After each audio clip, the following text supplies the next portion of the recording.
And welcome back to the week of Who Would Win. As I start with the weeks of Who Would Win, we're going to do a Planeswalker Who Would Win. For those of you who don't play the game of Magic the Gathering, it's a card game. It's got a lot of history and lore into it, built in. In the world of Magic the Gathering, there are almost an infinite number of different planes of existence with different worlds, characters, creatures, beings. And there are beings called Planeswalkers who can traverse between these planes.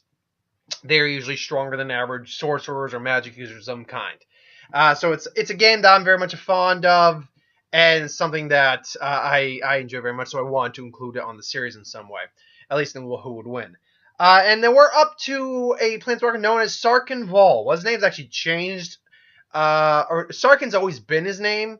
Actually, that's not entirely true either. He took the name Sarkhan, but that's the name we've always known him by. Vol is only technically the first card's name. The rest of them are like Sarkhan the Mad, the Unbroken, I can't remember exactly, but Sarkhan Vol is the name we're using. And he's a Draco mage. He's a dragon mage. His abilities involve more or less the mimicry and the use of dragon-like abilities. He can grow scales to increase his toughness on some level. He can breathe fire. There's a card art showing him turning his arms into a dragon head and blowing out a giant bolt of fire. He can grow wings. He can turn into a dragon of human size, roughly speaking. He can communicate on some level with dragons. So he carries a staff with him too. That can be used as a weapon. It hasn't always been used as a weapon, but it can be. But its powers rely mostly in the realm of dragon-like capabilities. So I wanted to put him up against someone who is of a similar nature, a dragon-esque character. Problem is, in fiction, there are a lot of dragon-esque characters. So I'm like, okay, I want someone who's not overpowered like Natsu, because he is technically a dragon mage, and he would completely obliterate Sarkhan. But I wanted someone who isn't just like another Jake Long use, because honestly, I feel like Jake Long could probably beat Sarkhan as well. I want someone who has a similar ability to be able to turn into a dragon, or the ability to use dragon-esque abilities. And I was looking it up, and I'm like, oh, you know what? I haven't ever watched My Hero Academia, but I wouldn't be willing to. I wouldn't. I would be willing to give it a shot, because I hear it's actually a very good series. So for My Hero Academia, we had Ryuko Tatsuma, who is apparently was the former 9th or current ranked, now currently 10 ranked pro hero, which means she's a low man / woman on the totem pole, but is still considered in the top 10 of pro heroes. She is a professional hero. She her personality, as it states here, and I'm reading this off the site, so she's actually a very humble, gentle, nice person. She actually takes responsibility. When she got bumped down from 9 to 10, she believes it was her fault and no one else's. And she even admitted that she could have done better. And off top that when Natsu gave a speech as number 10, she mentioned that she would have refused this rank if it was possible, as she doesn't believe herself worthy of the spot after failing to save a person. So she takes a lot of that into regard. She seems to be a very nice, very capable person. Overall, her abilities, we haven't seen the full skill range of her abilities, but she has enhanced strength, particularly in her dragon form. Her quirk, or superpowers it's called, has the ability to transform into a dragon, a powerful mythological creature, and has all the commonly associated strengths among dragons, including strength, durability, wings, flight, on top of the powerful jaws and claws. Very likely she probably has a fire-breathing ability too, but they have not shown that yet. Immense strength, allowing her to basically block the strength of a superhuman who also had super strength. I don't know the exact capabilities of. Let's see here. Block Rikaz. She was able to block a bunch from this guy who has super strength. So enhanced strength. Even though activating his quirk, his ability to super brawn benefits of best built on 2 separate gate, effortlessly burst the wall, locked a gate slot, knocking several policemen up in the air, and casually jammed his limb, or damaged the jam while readying his next punch. His quirk allows him to inhale and absorb other stamina. Oh, that's interesting. Oh, actually, that's actually quite a useful indicator of how strong her dragon form is, because even after a long drawn out fight where her stamina was drained, she was still able to continue to trade punches in the dragon form. So that actually goes out to show that she's quite capable. Also, she's got immense durability, extremely resistant to blunt force trauma in her dragon form, despite being weakened by a quirk that took her stamina, the Ryuko. She took no damage when a guy used his most powerful attack to drive Ryuko and her into the ground, a move that knocked him out, but despite Ryuko being the only one who was hit by the direct shockwave. Fascinating. He's got a lot of durability in this form. So when comparing, obviously Sarkhan would planeswalk to the plane of whatever My Hero Academia takes place on, and he'd be traversing, seeing if he can find dragon stuff like that. He meets her. They probably, I would imagine a fight between them. Given the fact that she seems to be such a gentle and good person, wouldn't be a very dangerous. It would not be a fight of hero against villain. It'd be a fight against two individuals trying to understand each other on some level. And maybe they realize, oh, I have dragon powers. I have dragon powers. That's your quirk? What's a quirk? Explaining that. And the mono would probably be like great on that plane overall when I think about it. So the fight, but when the fight actually happens, I'd imagine Sarkhan might make the first move, belongs to fire at it, or she dodges it, goes to her dragon quirk, he turns to her dragon. He's impressed that she's didn't just turn to a dragon, but turned to this surprisingly large dragon, because the dragon we see is a relatively large dragon overall when you actually compare it. I mean, it's not like super humongous big, but it's bigger than, say, it's like at least twice as high as the average person from the looks of things.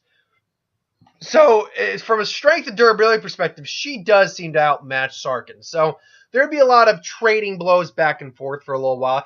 Granted, it doesn't say she has a fire resistance. It says she's got blunt force trauma, a lot of durability to blunt force trauma and things along those lines. But it doesn't say anything about heat. So, I'd have to imagine that enough heat would sufficiently damage her. So she would get hit, maybe it's in her wings, she's kind of grounded. He now takes flight, turns into a dragon. They are now trading blows in the sky as dragons. He's now able to start dishing out some blows. Overall, though, he just doesn't have the firepower except for his flames. And even then, I feel confident she wouldn't be defeated by it, but she could be hurt. If he sends like a super concentrated fire blast at her, she could probably flap it away or, get out of the way and then like hit him with her tail and then like scratch him.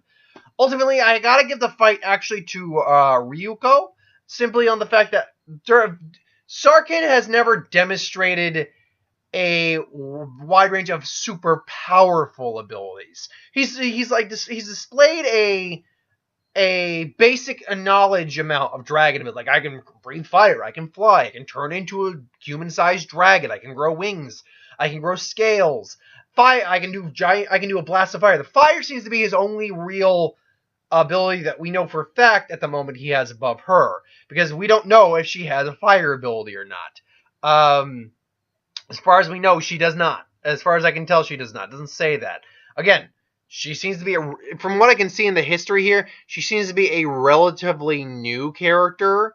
I assume the series is ongoing. I may be wrong on that. Maybe the series is done for all I know.